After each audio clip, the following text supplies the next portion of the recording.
Of the meeting on Monday, May 1st, 2017. First order of business is roll call, please. Commissioner Orth? Here. Commissioner Hamburg? Here. Commissioner Ward? Here. Commissioner Brown? Here. Commissioner Gonzalez? Here. Commissioner Doble? Here. Commissioner McNerlin? Present. Commissioner McCowan? Here. Commissioner Rosenberg? Here. Apologies from Commissioners Ignacio and Silver. Thank you. Public expression. Commission welcomes participation in a LAFCo meeting. Any person may address the commission on any subject within the jurisdiction of LAFCo which is not on the agenda. There's a 3-minute limit and no action will be taken at this meeting. Individuals wishing to address the commission under public expression are welcome to do so throughout the meeting. Is there anybody in the audience who'd like to address the commission on non-agenda items? Okay, we'll move on to consent calendar. I don't have anything on the claims. I'll make a motion to. Wait, I do have one. Oh, you do? Oh. On page 6 of 58, under the second bold lettering, it says, the first one says Chair Ward opened the public hearing for the municipal service review, and then it goes on down, it says Chair opened the public hearing again. It should be closed. Tamara did speak, and I can't believe she would only spoke for 1 minute, because you closed it 1 minute later. Anyway, that was my only change. Mr. Chairman, I had one thing on the minutes, but Okay. I'm having trouble getting Getting to them? Do getting our information up on the, so you want to look at mine? I just borrowed Tony's.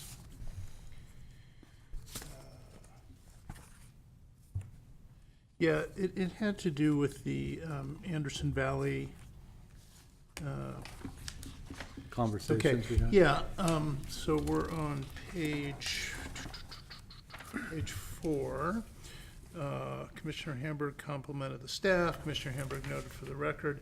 That all seemed fine. And then going down toward the end of that discussion, Commissioner Hamburg noted that the lack of tax revenue previously mentioned was the ad valorem tax. That's fine. He commented for the record the county did not make a good faith effort. If I said that, it's really not what I meant. The county chose not to negotiate because it does not want to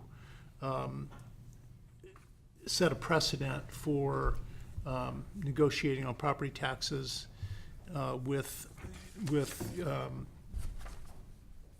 special districts in that way. And then it says Commissioner McCowan disagreed and pointed out the tax share agreement we're working on with the city of Ukiah. So I don't know what you think about that, John, but I don't know that those are really analogous. They're really the same thing? Well, my position is that there was no initiation of tax sharing negotiations, and Right. I think there was some confusion and misunderstanding about what the process was. Right. But the county did not refuse to negotiate. Yeah. So anyway, I was just not comfortable with the way that paragraph came out, and I thought the way it was stated earlier, where I said that the district attempts to initiate discussions with the CEO regarding the tax share agreement were unsuccessful. Mr. Chair. Well, I think you could simply delete that sentence and the following sentence where I disagree. That is what I would And then hope the commission would go along with. There's a later sentence where Commissioner Brown states her agreement with what I had said, but if Commissioner Brown doesn't object, seems to me that could just all be deleted, and then direct the clerk to make sure that there's continuity and that those deletions don't create some other internal conflict in the minutes. You agree, Carrie? I can agree to that. I was just going to say, since we have several changes that we're not really looking at today, I'd like to table these minutes and get them cleaned up, because I don't think they can actually work on that today. Okay. and have them come back at our July meeting. Is that all right with you? Oh, yeah, that's absolutely fine with me. I just didn't like I didn't mean to say, if I did say that the county was not negotiating in good faith. I don't think that's accurate. Okay, Tony? This particular issue, I think, is important to the commission. I think that we're going to have to review our policy on how annexation processes go forward. For example, I would think a supervisor should be working with the executive director officially when there is a district that has to do an annexation and has to do, by law, this type of process. Tax sharing, It failed. It failed in this instance. The communication failed. So I'm not sure I'd want the minutes to be modified based upon there is some disagreements over this particular process. And it's a process issue and it needs to be reviewed at some point, probably the next annexation application. I Okay. just want to make those points. Is everybody okay with tabling the minutes? Yeah. Okay. So, Yeah, but I'm a little concerned about who's gonna work on revising the minutes, because Tony just threw a wrinkle in there that is a little different than where we had been going before, you know. well, And that didn't happen at this meeting, so that doesn't Yeah. really belong in these No, minutes. it's. I do agree with Tony's. I'd like to show a pathway to a discussion point on policy. So, this is where it started, where the red flag was waved, Yeah. and Anderson Valley had to experience that process. Right. okay. So we will table the minutes, and Tony, you can bring it up at a future annexation issue again, or maybe I don't know if we need a policy or procedure committee to look at it, but Yeah, I'm very patient. I think what we're recognizing is, I don't think we can set a policy to dictate to the county that they need to meet with districts, no, that's right? true. Right. I mean, No, no. so that's what, to my understanding from sitting through that meeting and listening, the county would not meet with the district to negotiate. It's not that they met with them and weren't negotiating in good faith, it's that they refused to meet in the first Well, place. that's absolutely not true. The county did not refuse to meet.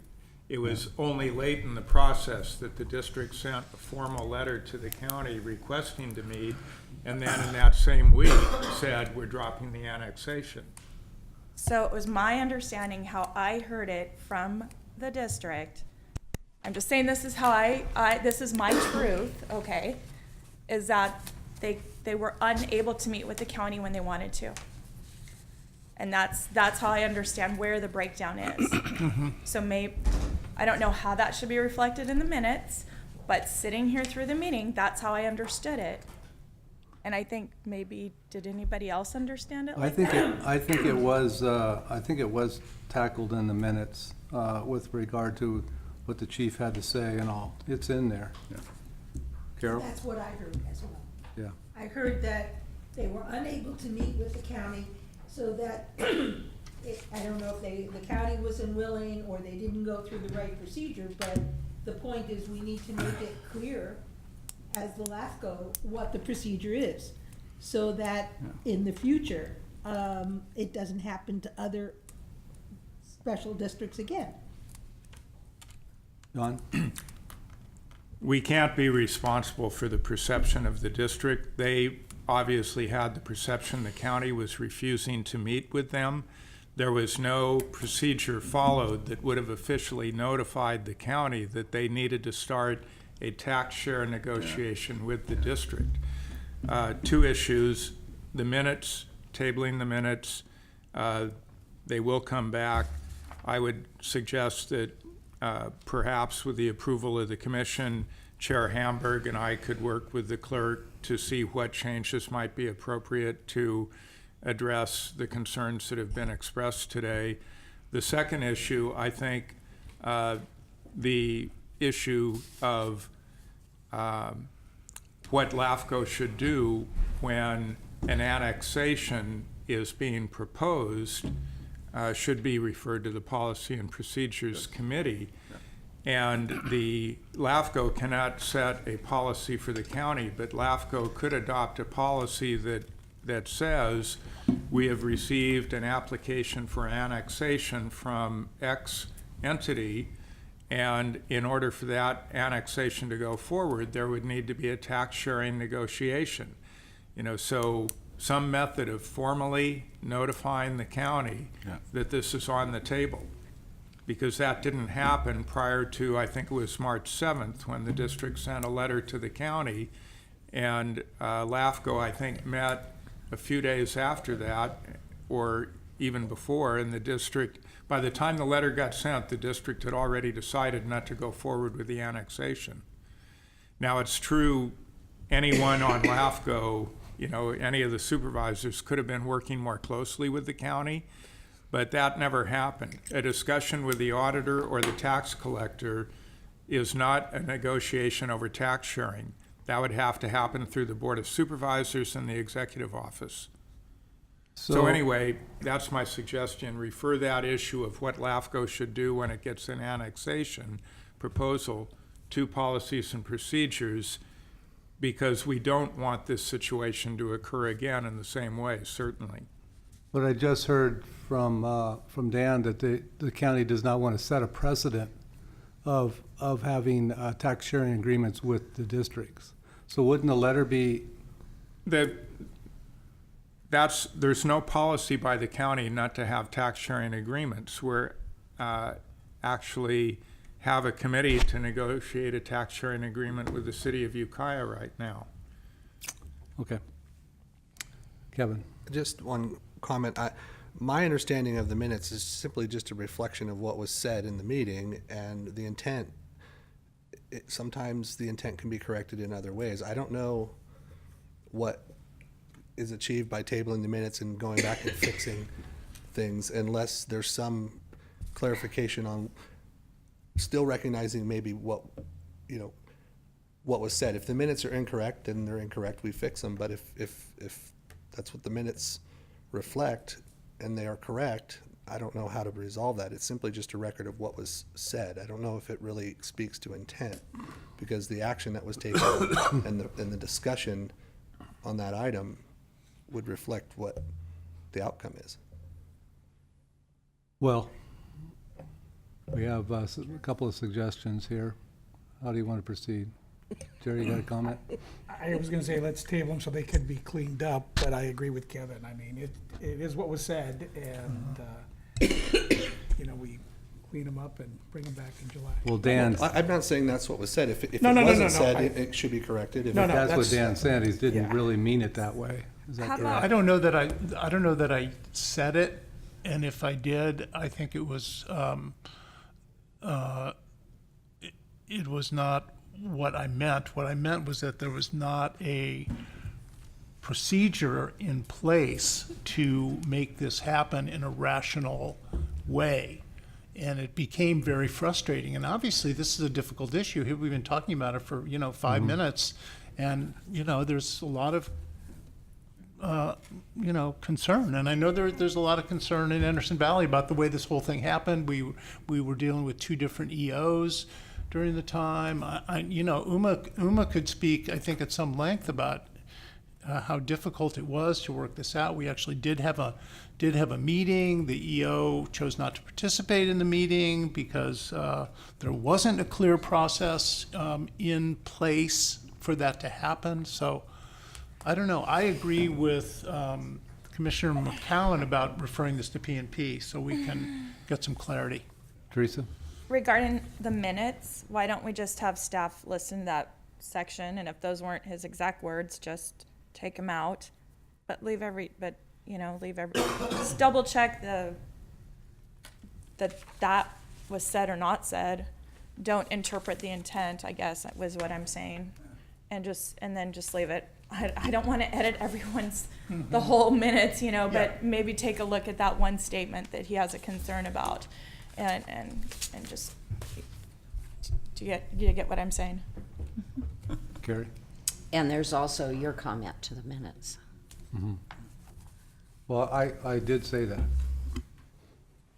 So, Beth? So our minutes are, our meetings are published on YouTube now, so you can all go back and look at it if you'd like. But what I will do is go back and listen to that section carefully, check the minutes for verbiage, If there are any edits, I will run them through Dan and John and then bring them back. If that's what you said and you want it stricken, then we can have that in the minutes to strike it, I think. I'll have to look into the procedure about that. I'm not exactly sure how that works, but. Well, I think it's a good compromise. Let's just move forward with that. Okay, so we'll table the minutes of May 1st. Any issues on claims and the contract, executive officer's contract business name change? If not, we'll entertain a motion. I'll make a motion. Thank you. Is there a second? Second? All right, we have a motion and a second. Any discussion? Roll call, please. Commissioner McNerlin? Aye. Commissioner Doble? Yes. Commissioner Gonzalez? Yes. Commissioner Brown? Yes. Commissioner Hamburg? Yes. Commissioner Orth? Yes. Commissioner Ward? Yes, thank you. Okay, we'll move on to item 5, protest hearing, Anderson Valley. Mr. Chair, Yes. while it's fresh in our minds, perhaps you could refer the issue of what to do when LAFCo receives an annexation request to PMP. policy and procedures. Okay. Who's on, St. You and Teresa and Kevin? third? No, you're not on PMP? Is Tony? Who's on PMP with us? I was on it, but I got moved to executive committee. Oh. And Commissioner Orth is now on it. So it's Commissioner Orth, Hamburg, and McNerlin. I don't know. So I'd like to have this item discussed. I think there was another item you already are discussing, if I'm not mistaken. Uma? Item, I can't remember off the top of my head what it is, but we do have it written down and can Yeah. schedule a We'll meeting. have to have a meeting. So you'll set it up with the 3 members? All right, thanks. All right, then we'll move on to the protest hearing. Item 5, Anderson Valley Community Service District protest hearing for the application for activation of latent powers for ambulance service. Larkin's gonna take this. Good morning, Commissioners. So this is a public hearing to receive written protests from affected landowners and registered voters regarding the proposal from Anderson Valley CSD to activate latent powers for ambulance services.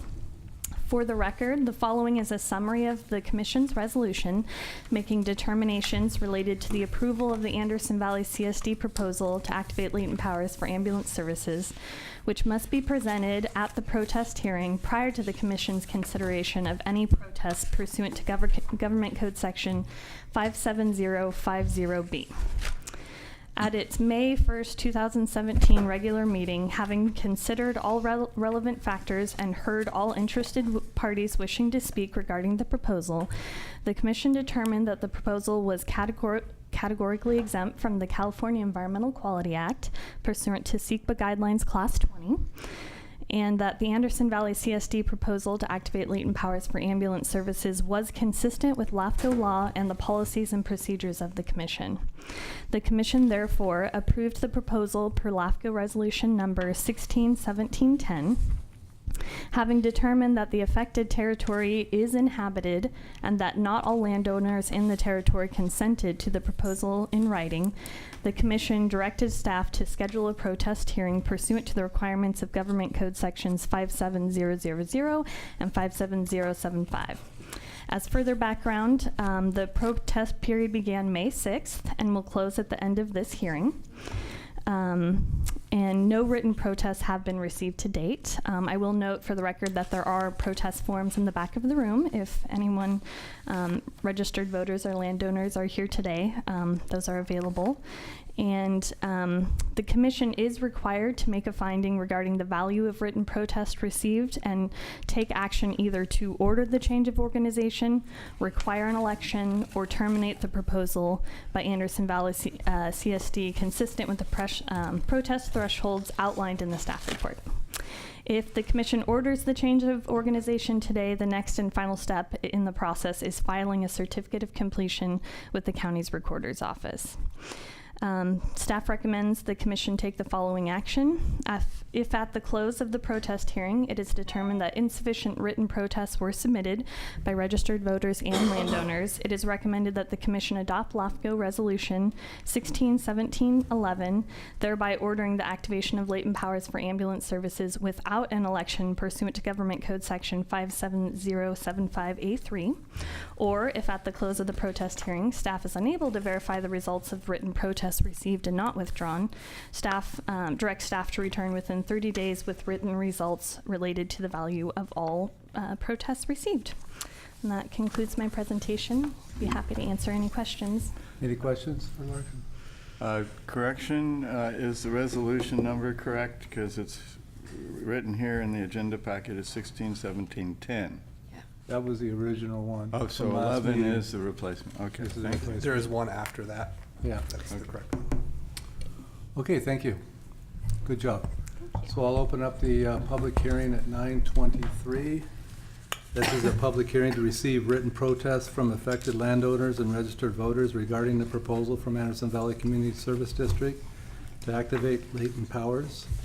All you landholders want to come up and protest, come on up. Seeing none, we'll close the public hearing and bring it back to the commission. Any questions? I'll make the motion to approve the resolution number 161711. I'll second.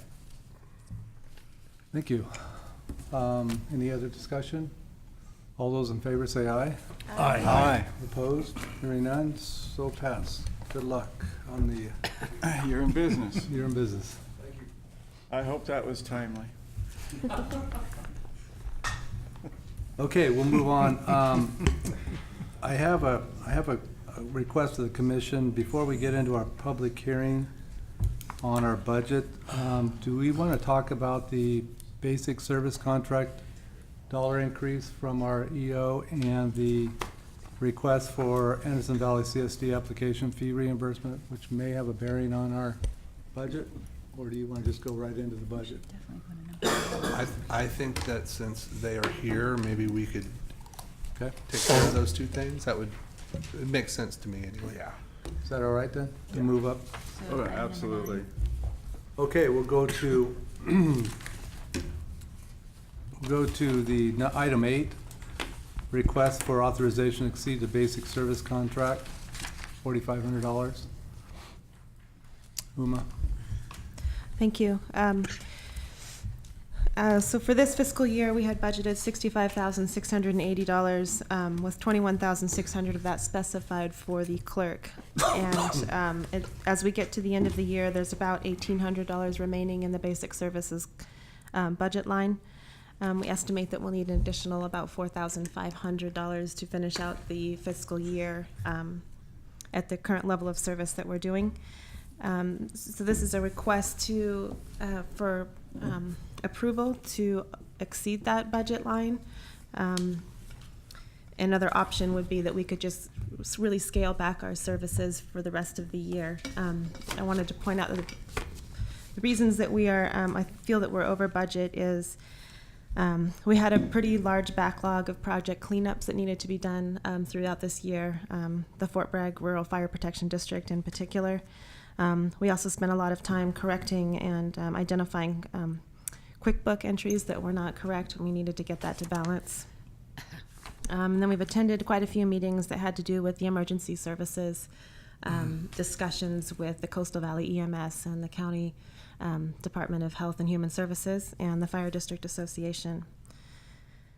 So this is just a request. I feel like that in the tracking, you'll see that we have budget left in some of the other line items. I don't think that we'll go over the annual budget. So this is a request just to authorize the exceedance of that line. I'd like to add that the executive committee reviewed this and we referred it. We did not want to see reduction in staffing, correct? And we want to bring it back to the commission for discussion. My understanding, though, is that the $4,500 plus the $1,800, the maximum you're going to bill for this particular month is $6,300 then. Correct, it would not exceed that amount, Okay. right? John? Well, it makes sense for all the reasons stated. I would suggest increase it to 5,000 just to make sure there's enough on the line item. But if they're confident 4,500 covers it, but, I mean, there's no question they're doing the work, and the commission has added additional tasks for them. We thought you'd all agree with that. Kevin? Yeah, I just wanted to say that I think that these things are very difficult to estimate at the beginning of the year, and I think we should understand that sometimes this happens, and what we should be looking at is what value we're getting, and if we're getting the service that we're expecting, and I think that we are. So I'm in support of it. Okay. Gary? I'd like to make a motion to approve the request to not exceed the 4,500 in budget services, basic services budget line. Okay. Second. I'll second. Oh, I beat you. you got it. Half a second and a half a second. I think the services rendered were very valuable, having observed some of those services being delivered, and I'm fully supportive. Doing a great job. So Thank you. let's do a roll call vote, please. Commissioner McNerlin, Yes. Commissioner Doble, Yes. Commissioner Gonzalez, Yes. Commissioner Brown, Yes. Commissioner Hamburg, Yes. Commissioner Orth, Yes. Commissioner Ward. Yes. Thank you. So we'll move on to item 9, request for Anderson Valley CSD application fee reimbursement. Uma, you take this one too, please. Thank you. On May 22nd, we received a request from the Anderson Valley Ambulance Services for a partial refund from the application processing for the Anderson Valley CSD activation of latent powers. Just to explain the relationship a little bit, Anderson Valley Ambulance Services provided the funding for that application processing, which is why the request came from them. There is an unsigned letter in your packet. We do have a signed letter on file. I just wanted to point that out. There is also, on this item, there's a timeline which begins on page 54 or 58 of how this application processing started with the pre-application review in January of 2016, and then ended with the protest hearing today. During the executive committee meeting, staff provided a breakdown of all the costs associated with this application. We were not able to break down the pre-application review fees and how those were spent because we didn't have that information. But the direction from the executive committee meeting was to put together a summary of the fees and break out the annexation specific portions of that of those costs, which we've done in the table that's on page 51 in your packet. Anderson Valley also, our ambulance services also looked at that same breakdown of fees and pulled out what they felt was monies that were spent on the annexation portion and those that were spent on the application portion for the latent powers. They're requesting a refund of approximately $3,762, as you'll see in your packet. So I guess at this point, we're looking for direction from the commission on how they would like to proceed.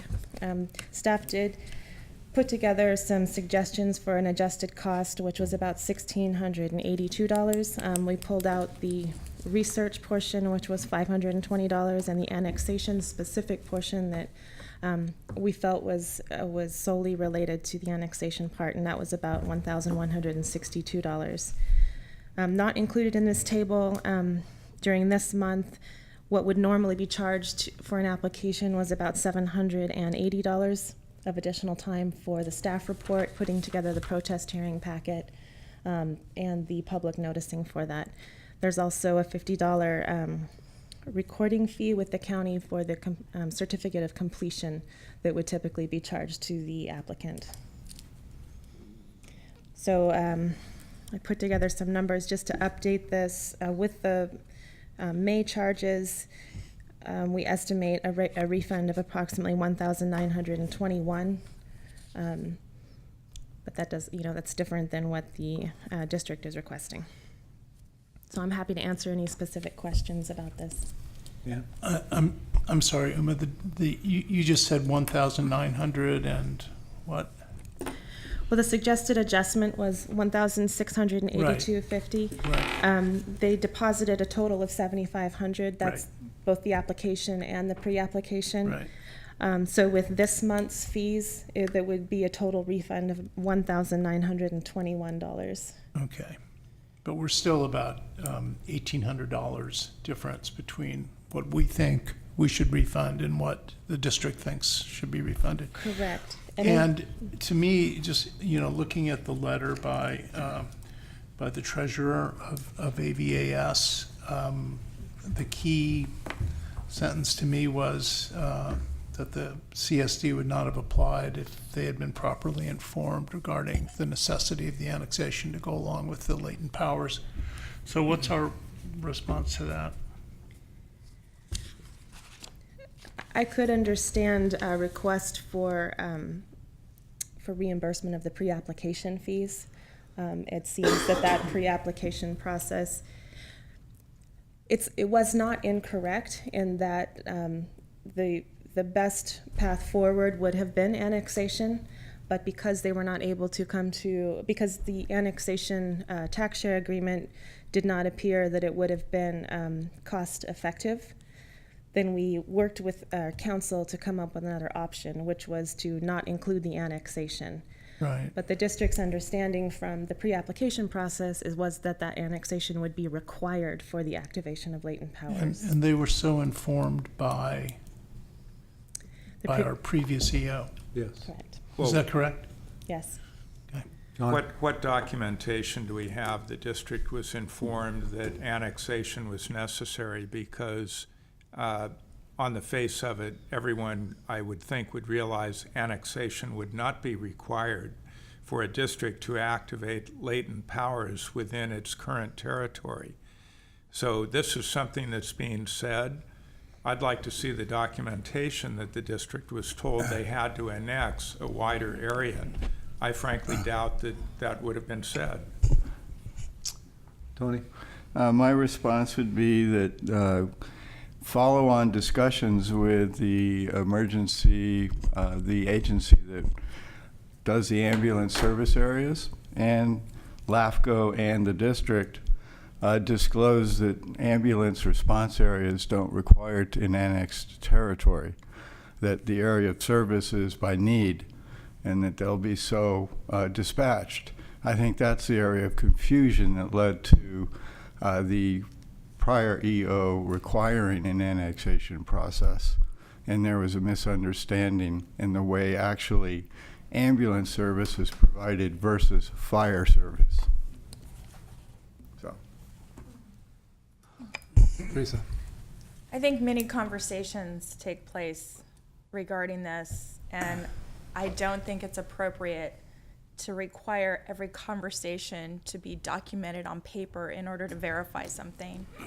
I mean, we've been dealing with this for months, and we've known that that was their understanding, and they had to have gotten that from somewhere.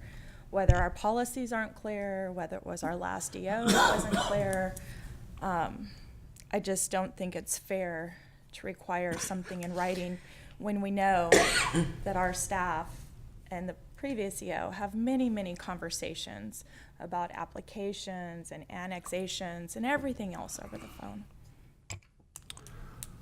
Yes, Carol? I do believe that this board is responsible for whatever our employees say to people. And therefore, if they were misled, or our previous people were misinformed, it's still our responsibility to make it right. Anybody in the audience? Chief, you want to make a comment? Yeah, Chief.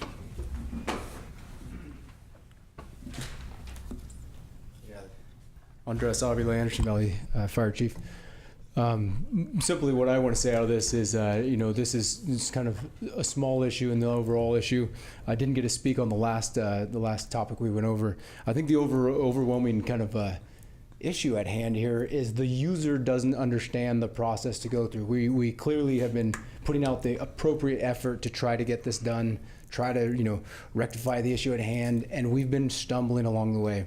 We found issues of being told, and we do have emails talking about, at least one or two, plus our conversations that, to go down this route in order to not give an illegal gift of public funds. So as we're being told to do things, we're jumping through hoops. And as a user, it's extremely, extremely difficult. You guys talked about waiting until the next application comes up before you address this again for annexation issues. I would ask you guys to look forward to doing it now so the next user doesn't have to go through it. So I just want you guys to realize that, yeah, there are issues out there we're stumbling over. We definitely could put together some documentation of people telling us that. I don't know if it would be the exact person saying this on that day, but the intent was there. Clearly we went forward with it because we were told to do that. It was an illegal gift of public funds is what we were told. Okay, we'll fix that. And we put a lot of time into it because we were told that. So we can go back and trace it. I think it's small potatoes at this point. The issue at hand is we were put down a trail that we didn't need to go down, and it was a lot of time for it. So just recognize that. Thank you. Thank you. Mr. Thomas, you want to make a comment? Okay. All right. John? I would suggest if the commission is going to make a refund, it would do so on the basis of staff research. Any other comments? Jerry? I just wanted to make the comment that this by no means would reflect on our current EO. When as I mull over this, I want to make sure you guys understand it's not a you thing.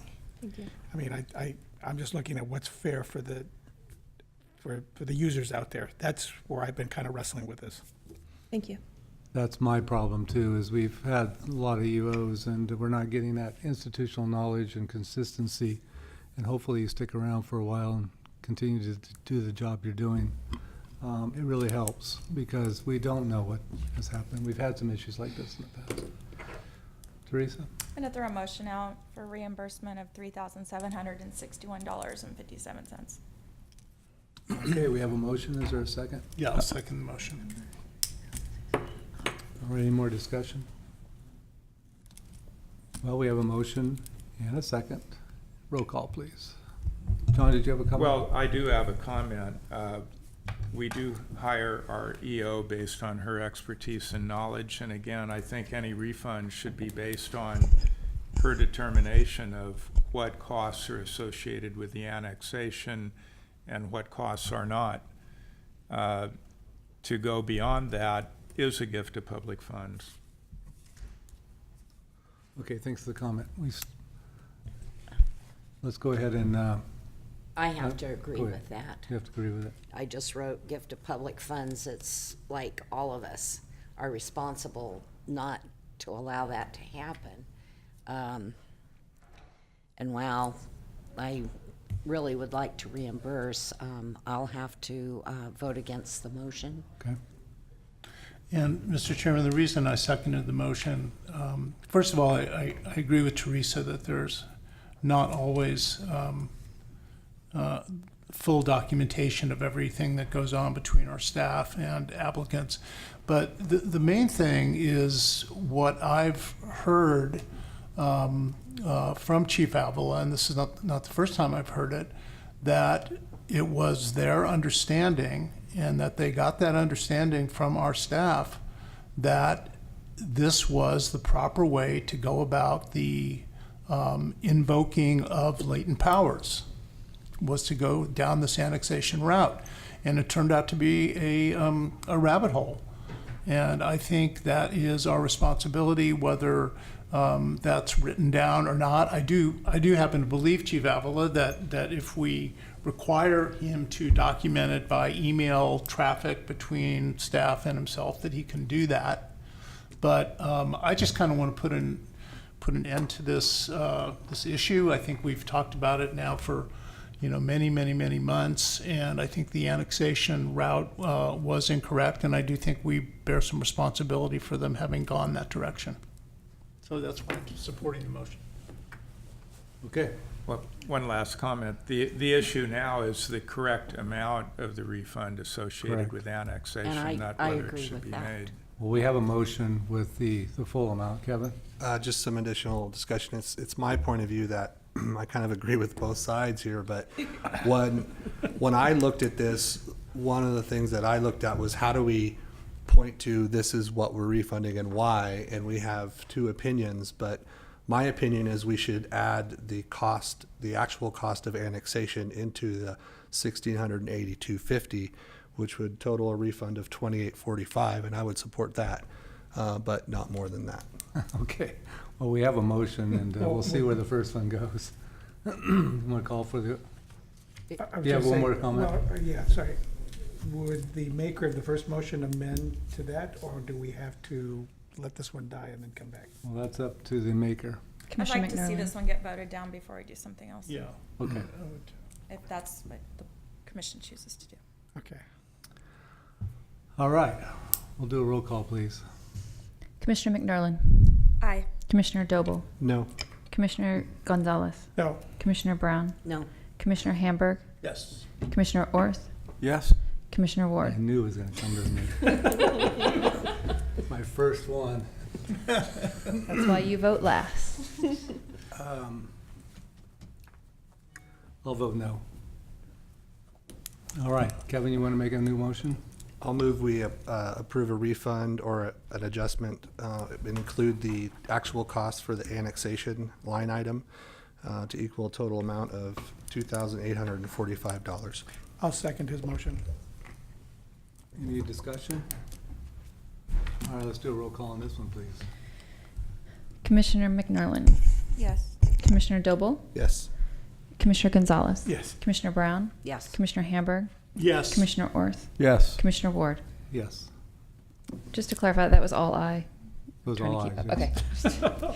There is a application coming up for water and sewer. Maybe we could help out a little bit there in the future as well. Okay. Any comment? Good morning, Joy Anders, Anderson Valley General Manager. Thank you to the commission and to the staff. I know you did a lot of work, and we really appreciate it. And for those of you that don't know, I know it was mentioned, but we will be doing our water sewer latent power application. We have two $500,000 planning grants for water and sewer in Boonville. So thank you very much. Thank you. Thank you. Mr. Chair. Sure. And I just want to mention that when you get into this process, not sure where your planning grant monies came from, but USDA Rural Development, are you working with them to find those pots of money? We are aware of that right now. Luckily, because of Proposition 1, we have just the planning grant, but Sure. we're going to look at USDA when it comes to construction and Yes. financing and grants. I'm glad because And we have a contact from the state, gave us a contact, so great. thank you. Okay. Thanks again, guys. Thank you. Mr. Thomas. Philip Thomas, Anderson Valley Ambulance, and I'm a member of the committee for the merger. I wanted to say thank you to the staff. I find you have been very helpful, very kind, very friendly, and we have been through extremely thorny paths, and I felt like you always were trying to get to the truth and help us. Thank you very much. Thank you. Thanks for your patience, too. And Kevin, thanks for that motion. It was probably a good compromise. Okay, we'll move on to item 6, public hearing for final budget fiscal year 2017-18. Uma?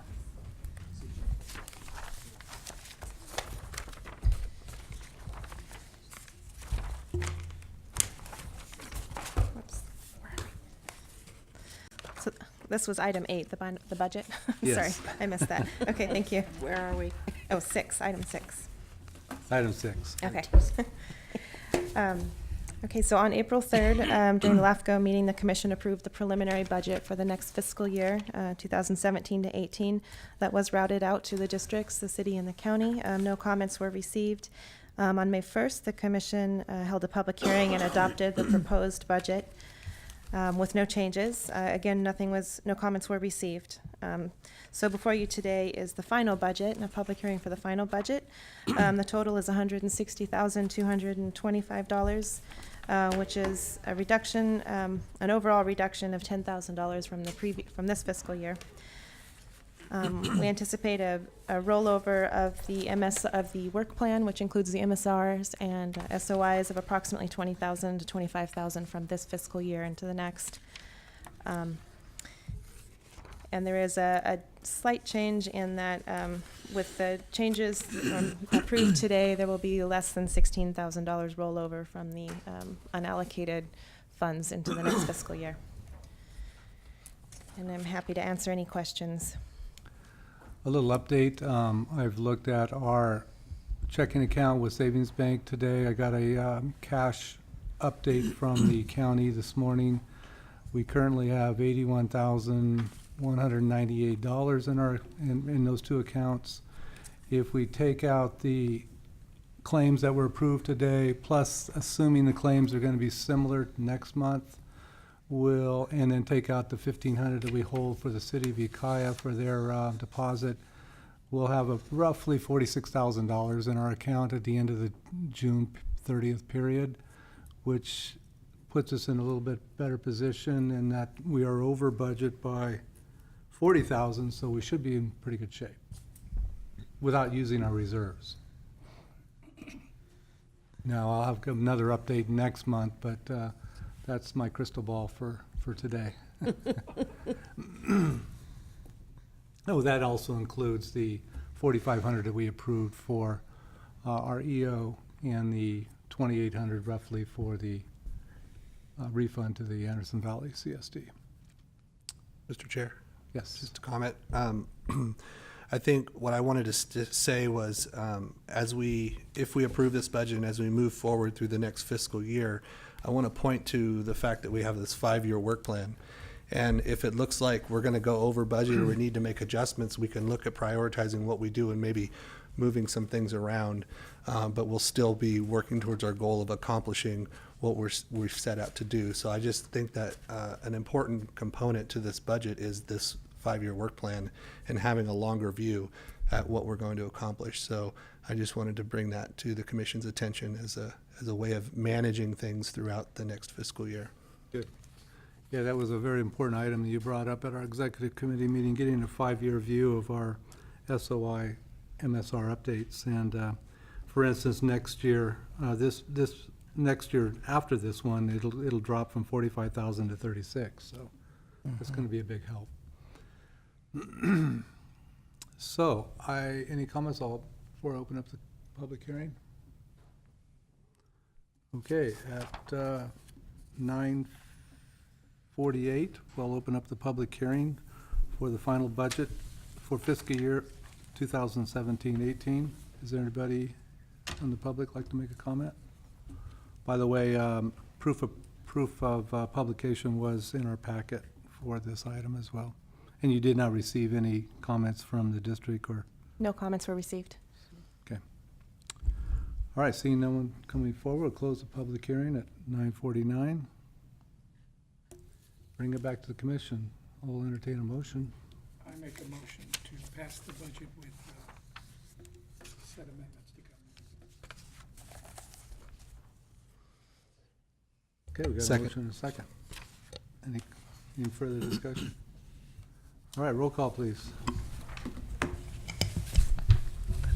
Commissioner Orth, Yes. Commissioner Hamburg, Yes. Commissioner Brown, Yes. Commissioner Gonzalez, Yes. Commissioner Doble, Yes. Commissioner McNerlin, Aye. Commissioner Ward. Yes. Thank you. We're in business for another year.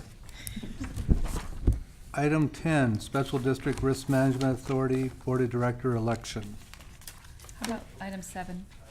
Oh, I missed one? Oh, yeah, that's right. Another workshop.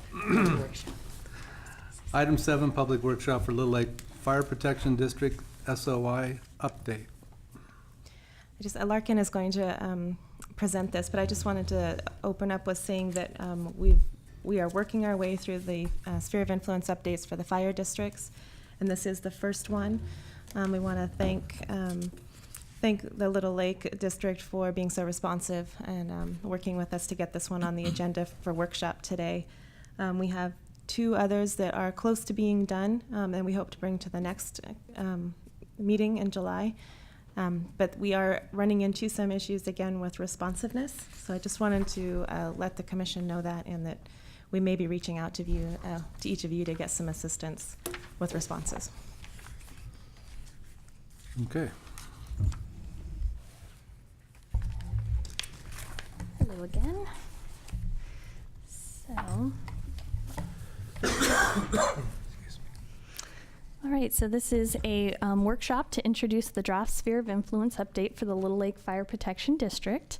As background information, the Little Lake Fire Protection District was formed in 1974 and encompasses the city of Willits and the surrounding Little Lake Valley area, which is approximately 239 square miles in size.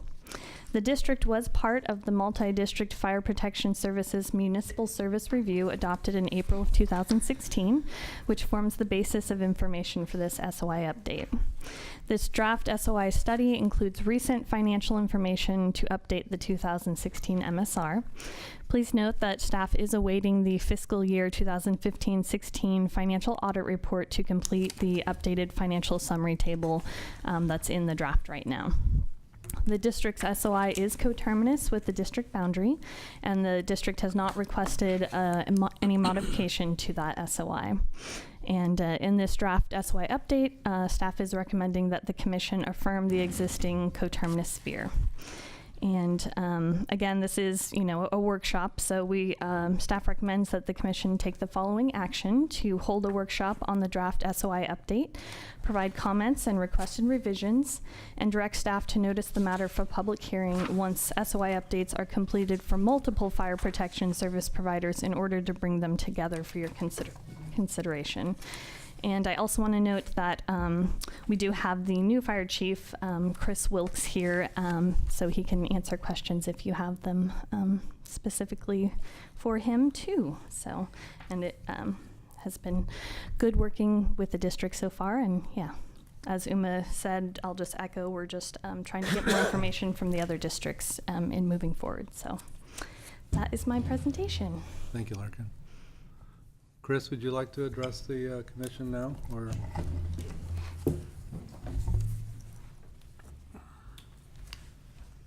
I'm Chris Wilkes, the new incoming fire chief for the Little Lake Fire Protection District. This is my first time in front of LAFCo. Thank you for having me. I would like to say that last week on Thursday we received our 15-16 audit. We haven't had a chance to look at it yet. We've been busy with other things within the district, but I will get that information to you as soon as possible. We would like to keep the district the way that it is. There were 3 areas of concern in the packet, labeled as A, B, and C. I'm not sure if you guys have seen that or not. There have been no changes as far as people living. We haven't seen any growth in those areas, nor any more responses to those areas than we would normally have. So we don't see a reason for a change in those areas for our responses. Go ahead, Tony. It mentions there's still some areas between Brick Trails and Little Lake that are not clear or uncovered. Where is that? That would be a couple of areas that are below. You could see two areas. There's areas below the airport, down towards 101. Okay. And then on the other side would be, as you they're kind of deep, no roads to get to them, no way to get to those areas. The typical. There's no access to the area, either one of those areas. Okay. So generally that'll be a CAL FIRE All response. of those are SRA. Right. That's correct. They are, okay. All right, thank you. You're welcome. One other comment, can we change any language in the MSR that's part of this packet? Anything in here? It's basically, it says they need to take their main station and remodel it, basically. The word wasn't remodel, but it needs replacement, I believe. Yes, sir. And the word replacement would be accurate for their main station. They need to replace it. We do have an ad hoc committee out right now, and we're diligently looking for opportunities to replace our main station. However, as we all know here, the public works projects are extremely expensive. And the reason I want to mention that is it's a common need throughout Mendocino County, many of the fire districts have station issues. Teresa and then John? One question, Chief. I'm looking at the financial summary, Mhm.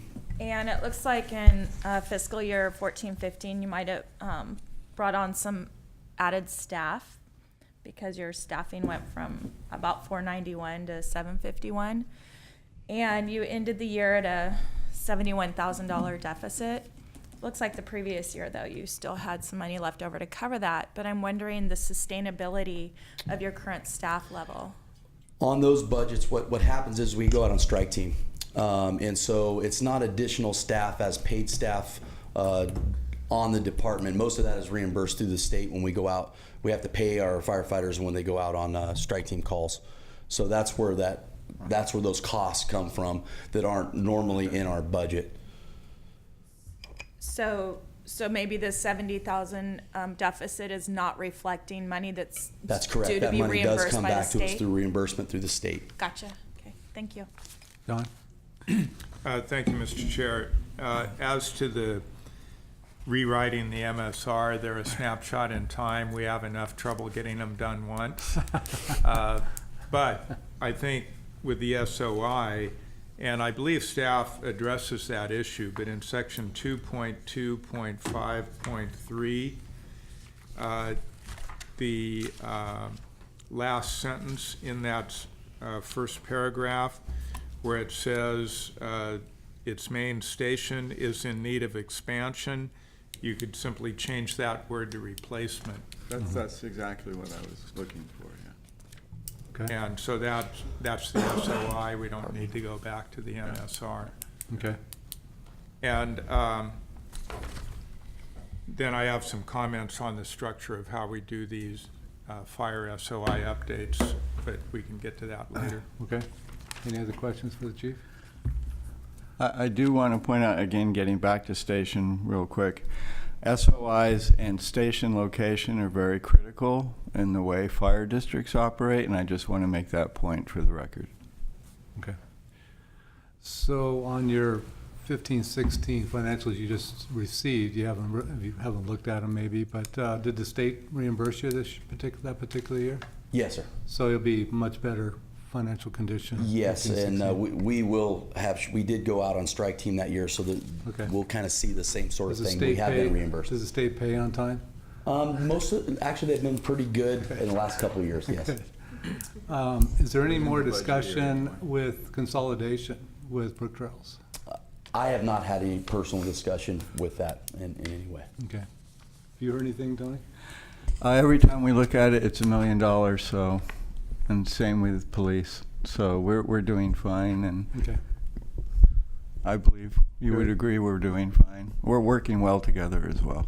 Good. Yeah, we have a great working relationship with Brook Trails. I just want to point out that they use Pelling also for their Yes, I saw financials, that, so. yeah.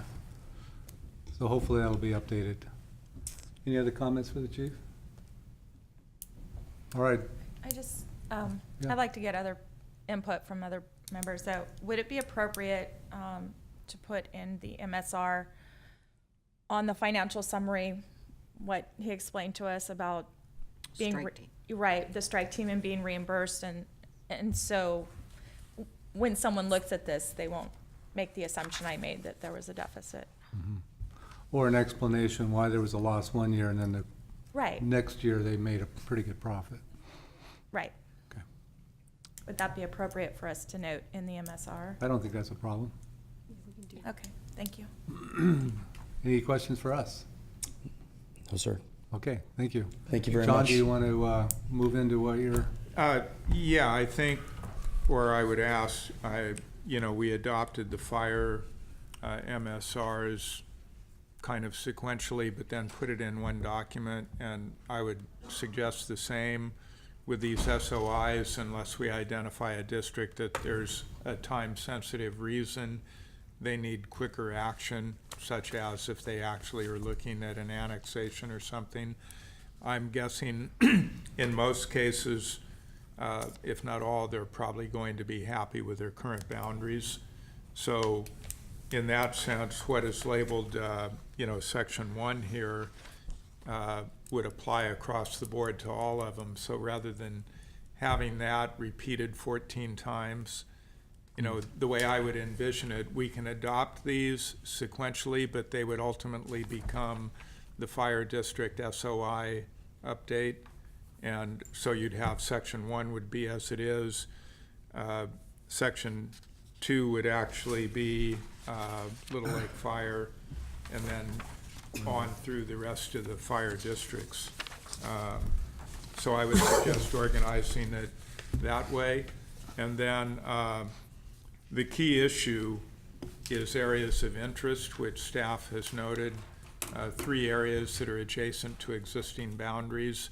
And this is an issue that's going to come up with most, if not all, of the fire districts. Yes, right. But I don't think it's one we're going to resolve here.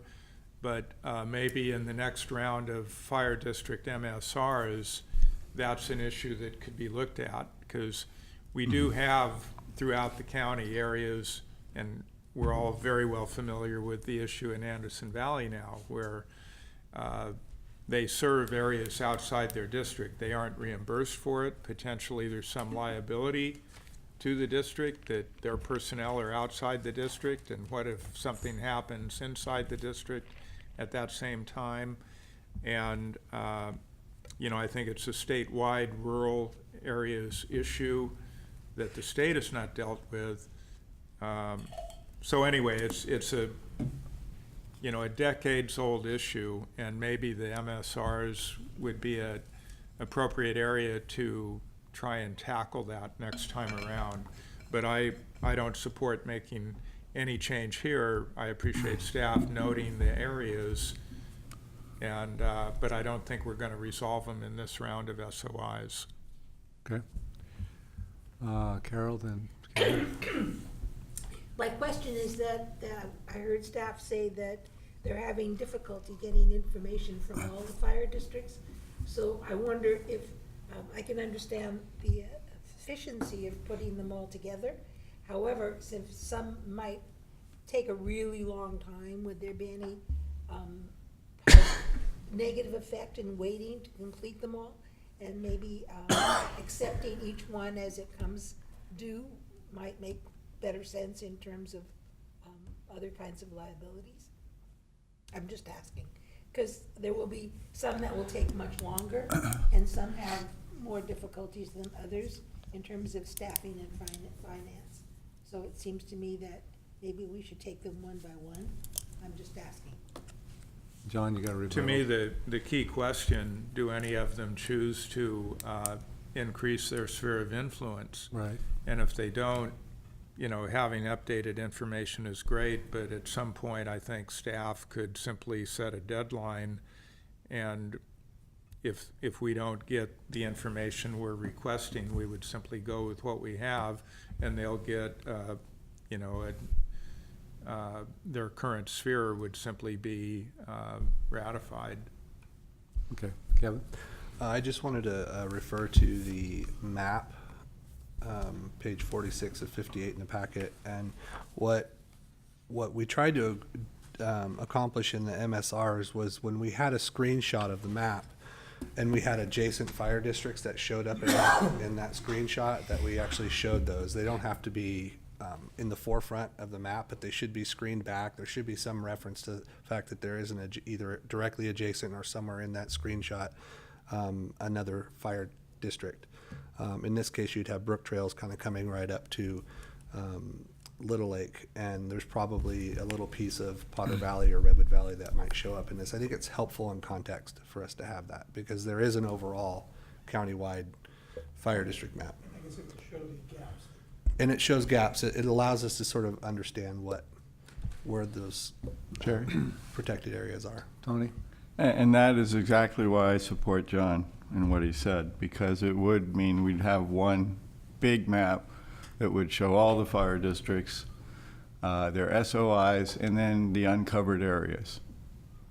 And some of those uncovered, most of those are SRA, you hear referred to, which is state responsibility areas, but that should have an explanation within that document as well. What is an SRA? Because there is always a responsible agency covering these areas. It's just different levels of coverage. So the SRAs, could they be like a different color, and then we could see what is missing after that? Because there could be, it'd be nice if we had the whole county covered, either through the districts or the SRAs. And if there is any areas that are not, is that something that we as a commission want to tackle, or just talk to the state and see if they would cover it? But it would be nice, as Kevin suggested, one big map when we're done showing the gaps. Uma? So the approach that we were considering taking, and thank you for the discussion and thoughts on that, was to bring each of these forward for workshop as they're ready, and then to save on costs for public hearing noticing and that sort of thing, is to bring them all together when they were done through the workshop, bring them all together for public hearing at the same time and adopt them as a single document. And we do have a county-wide map with all the districts on it that we were going to include in the document, and Good. we can provide those at each workshop. I think that would be helpful, so that we, as we discuss each one, that we could see those holes. Yeah, and I think through the GIS mapping, since you already have those, when you have a screenshot for a particular district, you can show those adjacent. We will add those. Yeah, sure. districts. Okay, good. All right, any other comments on this item? This is a workshop. Got your input. Hopefully we'll see many more coming here soon. All right, now we'll move on to item 10. Special District Risk Management Authority Board of Director election. Does anybody know any of these people? That was my question. Mr. Chair? Yes. I don't know any of them precisely, but I do believe it's important to look at location in the state. So the state of California gets coverage statewide.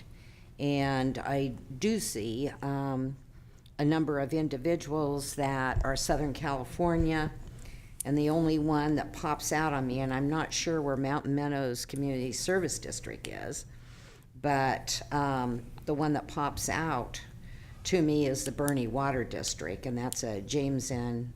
M. Hamlin, and he is serving on the board of directors currently, but I feel it's important to get statewide coverage when you think about a statewide board. So do you have some suggestions? 4 people? Well, I haven't looked at the entire board of directors and where their locations are. I just know I'd like to support someone from Bernie. Well, Apple Valley and Mojave are very close to each other. I know that. And I favor the fire district for obvious reasons. I think a single-purpose emergency services district might need to be on this. I mean, we all get our insurance through this agency, and it's important to the fire districts in emergency delivery of service. So area of expertise is something else that we should consider, and I agree with that. Yeah, I'm sure there's other water districts already on this, and I'm not sure there's a fire district. But again, I haven't done the level of research to make that determination. I just Googled Mountain Meadows Community Service District, and it's in Tehachapi, which is Kern County, FYI. Southern California. So good. there are a couple. You have, there's 3 Kern County. So you would have the Cemetery District, Mountain Meadows Community Service District, and where's the other one I saw? And again, the incumbent being a service district, it might include fire. If we would know that, if you want to do your little search, see what powers that they're currently providing. So I'm hearing so far maybe the Bernie Water District and the Apple Valley Fire Protection District people, those 2. Mm-hmm. Someone could make a motion. Somebody could. I'll move the Apple Valley Fire Protection District, Michael Karen, be nominated to the seat by Mendocino County. We have to pick 4, don't we? We have to pick 4. Oh, we I have to pick believe, 4. so- Keep going. Oh, Well, you good. don't have Keep to. going. Also, We don't have to, that's true. then I would also nominate James Hamlin of the Bernie Water District and David Aranda of General Manager of Mountain Meadows Community Services District. Those would be the 3 I would pick. I'll second. Okay. Anybody else want to add or delete? If not, we'll. All those in favor say aye. Aye? Those opposed? All right, we got 3 people on there. Better than nothing.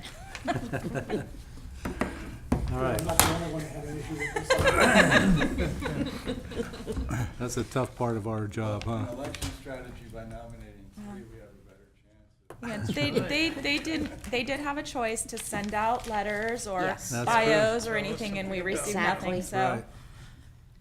Okay, information report items. Items 11, status of application, future project, MSR, SOI updates. Uma? Thank you. We don't really have anything new. We'll be able to close off the Anderson Valley CSD ambulance services. And there's nothing new on the future projects at this time either. For the MSR and SOI updates, we will be bringing forward 1 more fire district for sure at the next commission meeting, hopefully 2 for workshop. City of Willits, we're still waiting on the city to give us some information on the sphere of influence. I think that it's good to give them a little time to work on this because I know they're really working on how best to deal with the bypass situation. And the city of Fort Bragg, we're moving forward on that, and we look to be on track to have a workshop on August 7th. Okay, the 10-mile annexation, we can't get that done. I did have more discussions with SHN this past week, who are providing emails as background information, and I'll be going over and talking with County GIS again after the meeting today, just to verify one last time to make sure that we're doing the right thing with removing that note from the map and moving forward. And then we're going to clean that file up and remove all of the extra maps in there. Almost done. I'll keep on it. Yep. Okay, any questions on our status of applications, projects? All right, we'll move on to correspondence. Our fiscal year 2015-16 final audit. Everybody received a copy? It was a little difficult taking it off the computer, but I think it all fixed now. I'm just amazed how much it costs for such a simple audit. Yeah, That's why a lot of special districts that We're are having very problems. small, Yes. or maybe large but do not have the financial ability to do those audits, and the actions taken, I think with LAFCo discovering some state code, the board, special districts knowing about those, about the code and what the process is. Now, the Board of Supervisors tomorrow will be accepting the Mendocino, Little River, I believe, Fire District application. So it's extremely important, and I know others that are going to start down that road as well. But what it will do for us is give us, when we do our municipal service reviews, give us confidence that there is financial oversight. I wonder if we can get a 2-year exemption too for LAFCO, every other year audit.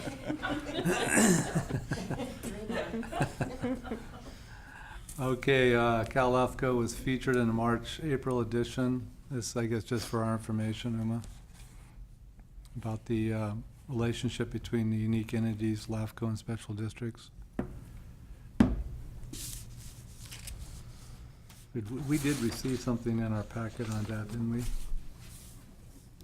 It was emailed also to all the Yeah, commissioners. that's what I thought. Cal LAFCO thanked Mendocino LAFCO for sending staff to the April staff workshop. Thank you again for going. Where's Angela today? State Water Resource Control Support Letter of Upper Russian River Agency. Commissioner Silver sent her apologies.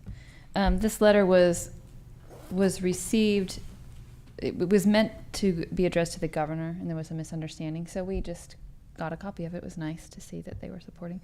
But Tamara Alaniz, the general manager of Russian River Flood Control, did deliver those letters of support to the governor. And they have their board meeting tonight, Russian River Flood Control, so I'm sure it will come up then, what's come of it. You're all invited, of course. Yes. In visiting with our state senator, Mike McGuire, he is in the process of helping some water districts, very small, over in Lake County, and discussing this particular consolidation.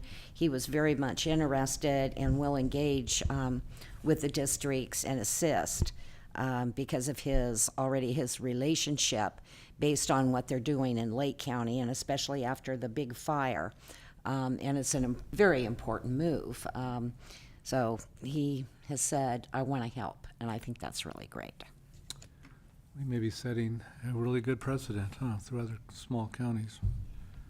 Okay, executive officer report. I just have a couple of things. We received a notification from LAFCo that they're going to be offering a university course called When LAFCo Opinions Collide.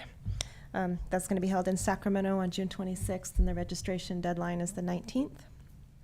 I think the cost is $75 for members.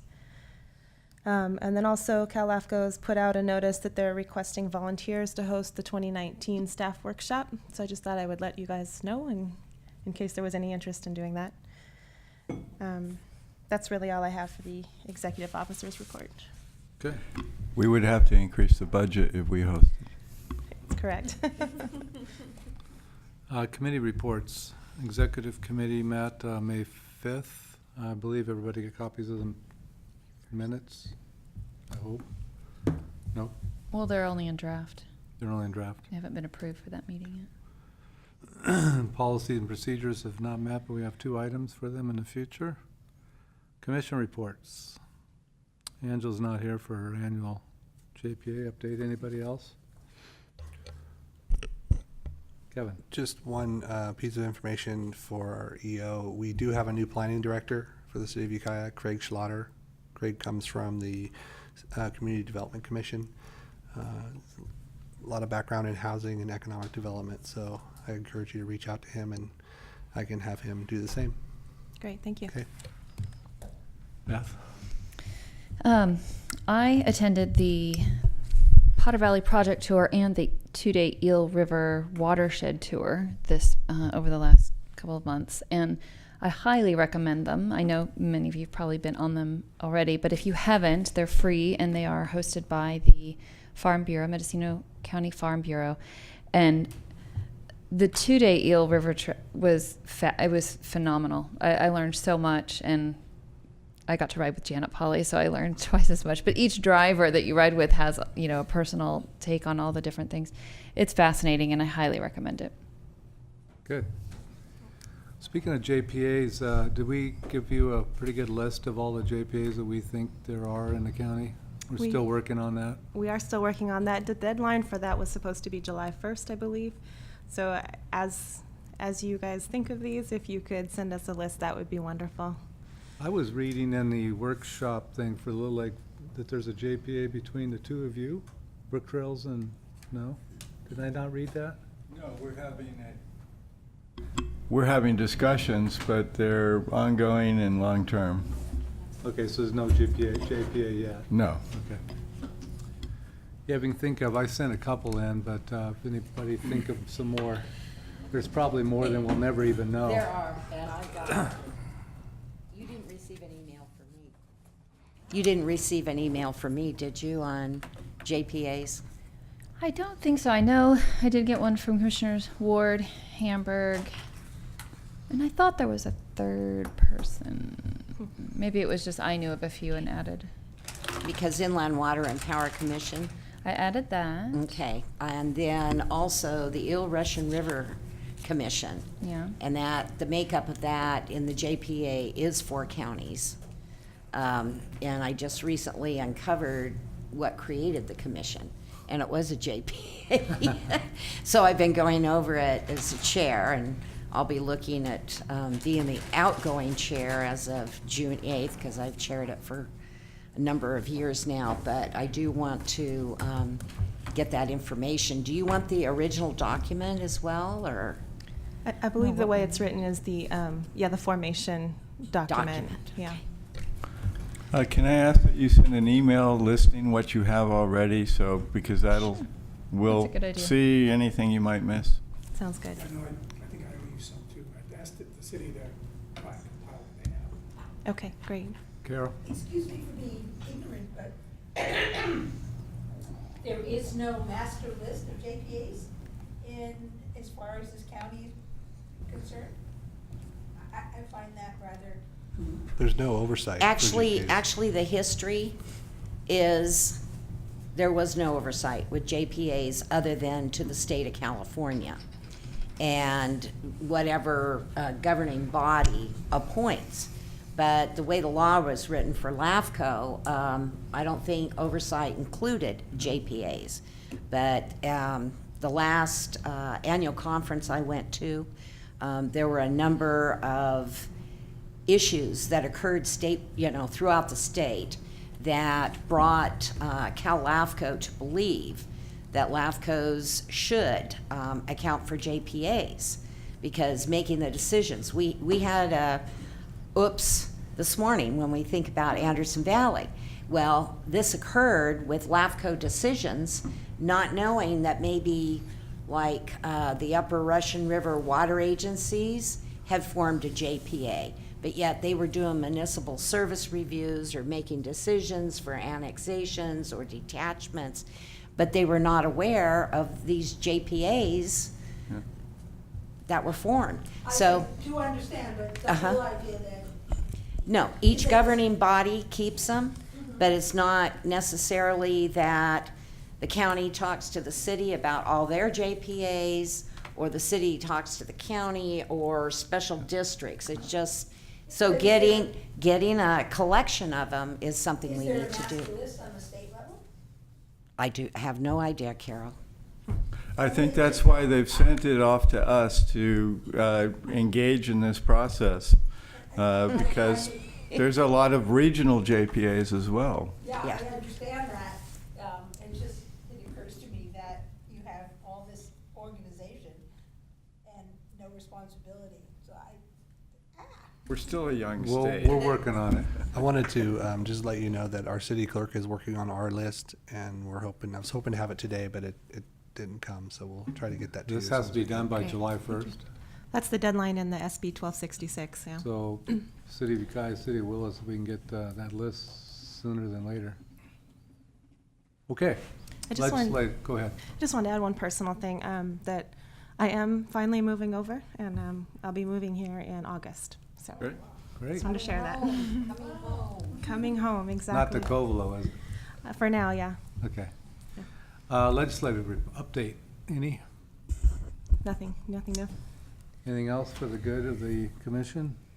Uh, Yes. I probably should have said this during that section, but I just want to say that I really believe that Plan West, George and Colette and Sarah did all of their work with the intention that they were doing the correct and advising correctly. I just kind of wanted to say that because the issue came out today, and my experience with them is they always were aiming for the highest, and mistakes are made, but just All wanted right, to say thank that. you for that. And I'll add that I always thought that it was keyed to, because we had language to the service contracts that Anderson Valley had done, that had they ever come forward for a process that an annexation of those areas, that might have somewhere in the minutes keyed George in that direction.